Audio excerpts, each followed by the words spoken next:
জঙ্গলের পাহাড়ের মুরগি দিয়ে, জঙ্গলের ভয়ঙ্কর ব্যাঙের ছাতা দিয়ে পাহাড়ের মধ্যে তৈরি হয় দুর্দান্ত স্বাদের স্যুপ, যে দেখবে সে অবাক হয়ে যাবে।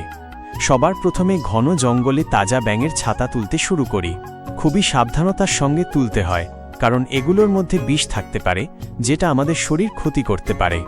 অনেক ধরনের ব্যাঙের ছাতা তুলে চলে যাব বাড়িতে। তাতে আপনারা চ্যানেলটিকে সাবস্ক্রাইব করে কমেন্ট করে বলবেন আপনারা কোথা থেকে ভিডিওটি দেখছেন। তারপর সব ব্যাঙের ছাতা ভালোভাবে জল দিয়ে পরিষ্কার করে নিব। তারপর চলে যাব মুরগি ধরতে, যেটি খুবই কষ্টসাধ্য ব্যাপার।